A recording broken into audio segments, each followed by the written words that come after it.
نیکی کی دعوت ترک کرنے کے نقصانات کے حوالے سے انشاءاللہ آج بیان ہوگا۔ منقول ہے اللہ عز و جل نے حضرت سیدنا یوشع بن نون علی نبینا و علیہ الصلوۃ والسلام پر وحی بھیجی کہ آپ کی قوم 1,00,000 آدمی عذاب سے ہلاک کیے جائیں گے۔ یعنی سرکار دو جہاں پر حبیب علیہ الصلوۃ والسلام فرماتا ہے کہ اللہ عز و جل نے پہلے سے اطلاع کر دی کہ 1,00,000 لوگوں پر اللہ کا عذاب آئے گا، جن میں 40,000 نیک ہیں اور 60,000 بد۔ آپ علی نبینا علیہ الصلوۃ والسلام نے عرض کی یا رب عز و جل، بد کرداروں کی تو ہلاکت کی وجہ تو ظاہر ہے، لیکن نیک لوگوں کو کیوں ہلاک کیا جا رہا ہے؟ تو ارشاد فرمایا یہ نیک لوگ بھی ان بد کرداروں کے ساتھ کھاتے اور پیتے ہیں، اور میری نافرمانی اور گناہ دیکھ کر بھی کبھی ان کے چہروں پر ناگواری کا اثر بھی نہیں ہوا، اس وجہ سے ان پر اللہ کا عذاب آئے۔ حضرت ابن عباس رضی اللہ تعالی عنہما نے فرمایا اللہ تعالیٰ نے مؤمنین کو حکم ارشاد فرمایا کہ وہ اپنے درمیان ممنوعات نہ ہونے دیں، یعنی اپنے مقدور تک برائیوں کو روکے، یعنی جن پر ان کا اختیار ہے ان تک برائیوں کو روکے، اور گناہ کرنے والوں کو گناہ سے منع کریں۔ اگر انہوں نے ایسا نہ کیا تو عذاب ان سب کو عام ہوگا، خطا کار اور غیر خطا کار سب کو پہنچ جائے گا۔ یاد رکھیے کہ نیکی کا حکم دینا اور برائیوں سے منع کرنے کی کئی صورتیں ہیں، یہ توجہ سے سنیے گا۔ اگر غالب گمان یہ ہے کہ یہ نیکی کی دعوت کسی کو دے گا اس کے کہنے کا، تو وہ اس کی بات کو مان لیں گے اور بری بات سے باز آ جائیں گے، تو امر بالمعروف واجب ہے، یعنی اب ضروری ہے کہ وہ ضرور با ضرور اسے نیکی کا حکم دیں اور برائی سے منع کریں۔ اگر گمان غالب یہ ہے کہ جن کو نیکی کی دعوت دے رہا ہے طرح طرح کی تہمتیں باندھیں گے، گالیاں بکیں گے، تو پھر نیکی کی دعوت کو ترک کر دینا افضل ہے۔ اگر یہ معلوم ہو کہ وہ اسے ماریں گے اور یہ صبر نہ کر پائے گا، یا اس کی وجہ سے فتنہ اور فساد پیدا ہوگا، آپس میں لڑائی جھگڑا تھن جائے گا، جب بھی چھوڑنا افضل ہے۔ اور اگر معلوم ہو کہ وہ اس کو ماریں گے لیکن یہ صبر کر جائے گا، تو ان لوگوں کو برے کام سے منع کرے، اور یہ نیکی کی دعوت دینے والا شخص مجاہد ہے۔ اگر معلوم ہے کہ وہ مانیں گے نہیں مگر نہ ماریں گے نہ گالیاں دیں گے، تو اسے اختیار ہے اور افضل یہ ہے کہ اب یہ نیکی کا حکم دے اور برائیوں سے منع کرنا شروع کر دے۔ آقا علیہ الصلوۃ والسلام کا فرمان ارشاد، اے لوگوں 5 باتوں سے بچنے کے لیے 5 باتوں سے بچو۔ نمبر 1، جو قوم کم تولتی ہے اللہ عز و جل انہیں مہنگائی اور پھلوں کی کمی میں مبتلا فرما دیتا ہے۔ نمبر 2، جو قوم بعد عہدی یعنی وعدہ خلافی کرتی ہے اللہ عز و جل ان پر دشمنوں کو مسلط فرما دیتا ہے۔ نمبر 3، جو قوم زکوٰۃ ادا نہیں کرتی اللہ عز و جل ان سے بارش کے پانی کو روک لیتا ہے، اگر چھپائے نہ ہوتے تو اللہ پانی کا ایک قطرہ بھی نہ برساتا، اور یہ جو برس رہا ہے باغی وقار یہ ان چھپاؤں کا صدقہ ہے۔ جس قوم میں فحاشی اور بے حیائی پھیل جاتی ہے اللہ عز و جل ان کو طاعون کی بیماری میں مبتلا فرما دیتا ہے۔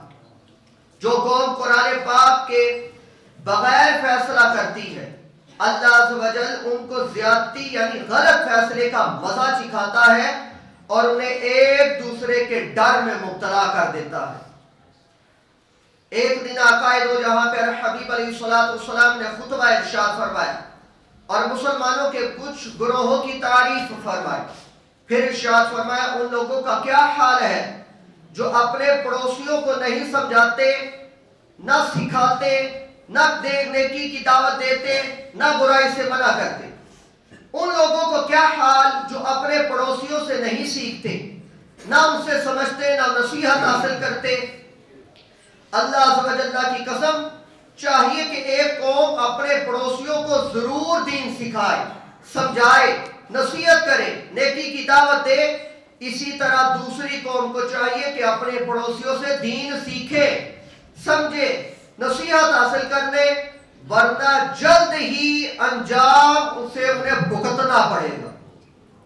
آقا علیہ السلام کے غلام حضرت ابو ہریرہ رضی اللہ تعالیٰ عنہ راوی فرماتے ہیں، ہم نے یہ بات سنی قیامت کے دن ایک شخص دوسرے کے خلاف دعویٰ کرے گا، حالانکہ وہ اس کو جانتا نہ ہوگا، اور مدعا علیہ یعنی جس پر دعویٰ کیا گیا ہے کہے گا تیرا مجھ پر کیا حق ہے، میں تو تجھ کو صحیح سے جانتا بھی نہیں۔ مدعی یعنی دعویٰ کرنے والا کہے گا تو مجھ کو گناہ کرتے دیکھتا تھا اور مجھے منع نہیں کرتا تھا۔ اندازہ لگائے، یعنی اس وقت گناہگار بھی پکڑ لے گا کہ تو بڑا نیکوکار بھلا پھردا سے مینوں سمجھانا نہیں سے، تو کہتے ہیں چل بھائی اپنی کردا رہ، سانوں کی اب بھی تو جہنم میں جائے گا، اب بھی تیری قبر کاری ہوئے گی۔ بندہ سمجھائے کہ سمجھانا فائدہ دیتا ہے۔ آقا دو جہاں پر حبیب علیہ السلام کی ایک مفصل حدیث مبارکہ، آقا علیہ السلام نے صحابہ کرام علیہ رضوان سے ارشاد فرمایا، اس وقت تمہاری کیا حالت ہوگی جب تمہاری عورتیں سرکش ہو جائیں گی اور تمہارے نوجوان بدکار ہو جائیں گے۔ صحابہ کرام علیہ رضوان نے عرض کی، یا رسول اللہ صلی اللہ علیہ وسلم کیا ایسا ہوگا؟ ارشاد فرمایا، ہاں اس ذات کی قسم جس کے قبضہ قدرت میں میری جان ہے، اس سے بھی زیادہ سختی والا معاملہ ہوگا۔ عرض کی گئی، یا رسول اللہ صلی اللہ علیہ وسلم اس سے زیادہ کیا سخت ہوگا؟ تو ارشاد فرمایا، اس وقت تمہاری کیا حالت ہوگی جب تم امر بالمعروف اور نہی عن المنکر نہیں کرو گے، یعنی نیکی کا حکم اور برائی سے منع نہیں کرو گے۔ عرض کی گئی، یا رسول اللہ صلی اللہ علیہ وسلم کیا ایسا ہوگا؟ ارشاد فرمایا، ہاں اس ذات کی قسم جس کے قبضہ قدرت میں میری جان ہے، اس سے بھی زیادہ سخت معاملہ ہوگا۔ عرض کی گئی، اس سے زیادہ کیا سخت ہوگا؟ ارشاد فرمایا، اس وقت تمہاری کیا حالت ہوگی جب تم نیکی کو برائی اور برائی کو نیکی خیال کرو گے۔ نیکی کو برائی اور برائی کو آج ہو رہا ہے، نیکی کو برائی اور برائی کو نیکی خیال کرو گے۔ عرض کی گئی، یا رسول اللہ صلی اللہ علیہ وسلم کیا ایسا ہوگا؟ ارشاد فرمایا، اس ذات کی قسم جس کے قبضہ قدرت میں میری جان ہے، اس سے بھی زیادہ سخت معاملہ ہوگا۔ ارشاد فرمایا کہ اس وقت تمہاری کیا حالت ہوگی جب تم برائی کا حکم دو گے اور نیکی سے منع کرو گے۔ صحابہ کرام علیہ رضوان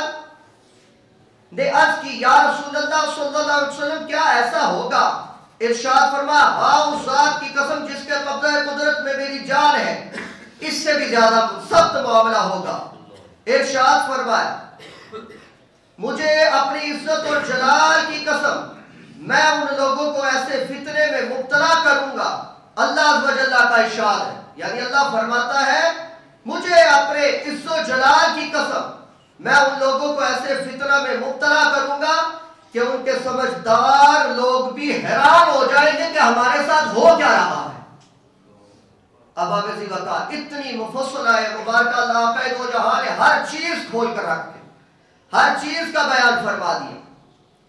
زمانہ ہے، فی زمانہ اگر ہم اپنے معاشرے پر نظر دورائیں تو ہر فرد گناہوں کے سیلاب میں ڈوبا جا رہا ہے، گناہوں کا سلسلہ رکنے کا نام نہیں لیتا، معصیت کی مصیبت جان نہیں چھوڑتی۔ افسوس، گناہوں کی عادت نے کچھ ایسا ڈھیڑ بنا دیا کہ گناہ کرنے سے دل قطعاً نہیں لرزتا۔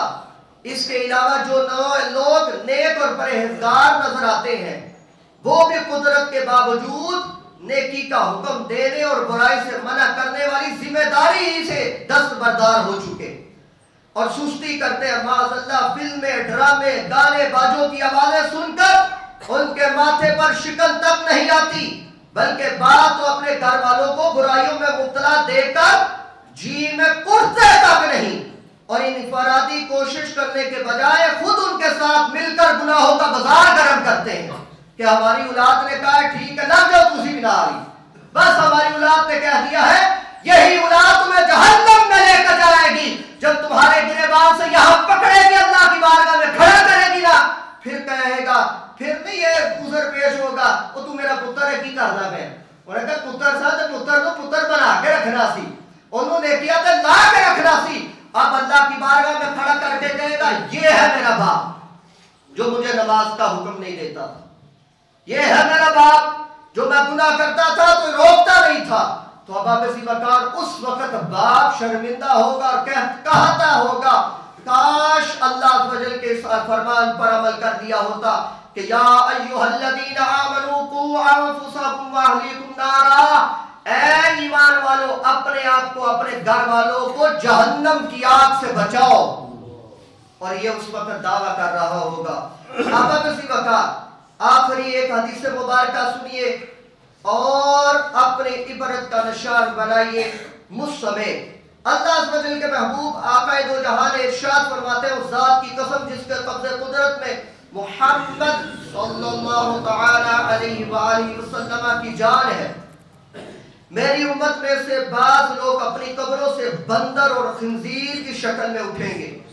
یہ وہ لوگ ہوں گے جنہوں نے گناہگاروں کے ساتھ تعلقات رکھے اور قدرت رکھنے کے باوجود انہیں گناہوں سے منع نہ کیا۔ اب ابھی وقار اس وجہ سے کہتے ہیں دوستی اچھوں سے لگاؤ تاکہ وہ دوستی بھی تمہیں جنت میں جانے کا باعث بن جائے۔ ہم نے ایسے دوستوں کے ساتھ دوستی تو لگائی ہوتی ہے کہ جڑا ساڑا سجن بھی ہے، بیلی بھی ہے اور ساڑا اکھاتے بھی ہے، لیکن اب ابھی وقار وہ گناہ کو دل دادا ہوتا ہے، آپ اسے گناہ کرتے بھی پاتے ہیں لیکن آپ کے پاس اتنی قدرت نہیں ہوتی کہ آپ اس کو روک سکیں، حالانکہ روک سکتے ہیں۔ تو اس وجہ سے جہاں تک بن پائے آپ ہمارے بزرگ نوجوان ماشاءاللہ جلوہ گری ہے، جہاں تک ہو سکے اب ابھی وقار آپ نیکی کا حکم دے، برائیوں سے منع کریں۔ آپ نے کسی کو نیکی کا حکم دیا اس کے کان پر جون تک نہ رینگی، یعنی اس نے آپ کی بات پر غور و فکر نہ کیا، اس کے باوجود اللہ آپ کو ایک نیکی عطا فرمائے گا۔ آپ نے کسی کو برائی سے روکا لیکن وہ نہیں رکتا، آپ نے روکنے کا حق ادا کر دیا، اللہ عز و جل آپ کو نیکی عطا فرمائے گا۔ بروز قیامت اس شخص کے پاس تمہارے خلاف کوئی عذر نہیں ہوگا کہ یا رب کردگار اس نے مجھے سمجھایا نہیں تھا، اس نے مجھے بتلایا نہیں تھا۔ آپ کے حوالے سے جب عذر نہیں ہوگا تو آپ اللہ کی بارگاہ میں سرخرو ہو جائیں گے اور اس آفت کے مبتلا ہونے سے بچ جائیں گے۔ اللہ تعالیٰ اپنے فضل و کرم سے ایسی نیکی عطا فرمائے گا جو تمہیں جنت میں جانے کا باعث بن جائے گا۔ اس وجہ سے اپنی اولاد کو، اپنے جاننے والوں کو، اپنے دوستوں کو، اپنے رشتہ داروں کو، اپنے چھوٹوں کو، اپنے معاشرے والوں، اپنے پڑوسیوں کو سمجھایا کرے، بتایا کرے، کم سے کم اتنا پہنچا دے کہ اب ابھی وقار یہ تو نیکی کر رہا ہے، یہ تو برائی کر رہا ہے، پھر اللہ عز و جل کی بارگاہ میں چھوڑ دے یا باری تعالیٰ میں نے یہ بات پہنچا دی، مارنا ہمارا کام نہیں، جیسے علماء کا کام ہے پہنچا دینا، کہہ دینا کہ یہ برائی ہے یہ نیکی، جیسے ہم نے سر عام ہم کہتے ہیں بسنت منانا برائی ہے، بسنت منانا برائی ہے، بسنت منانا برائی ہے، ڈول بجانا برائی ہے، گانے لگانا برائی ہے، ان کا دل دادا ہونا برائی ہے، نمازیں چھوڑنا برائی ہے، زکات نہ دینا برائی ہے، حج کی استطاعت ہونے کے باوجود نہ کرنا برائی ہے، اور اسی طرح بہن بھائیوں کے حقوق کو مارنا برائی ہے۔ اگر ہم کہتے ہیں اب اسی وقت اسی وجہ سے کہتے ہیں کیونکہ اللہ نے کہا ہے کہ نیکی کا حکم دو اور برائیوں سے منع کرو، وگرنہ اللہ کا عذاب تم پر مسلط کر دیا جائے گا۔ اللہ رب العزت کی بارگاہ بے کس پناہ دور ہے، جہاں تک مجھ سمیت ہم سب کی قدرت ہے، اللہ تعالی ہم سب کو نیکی کا حکم دینے اور برائی سے منع کرتے رہنے کی توفیق کاملہ عطا فرمائے۔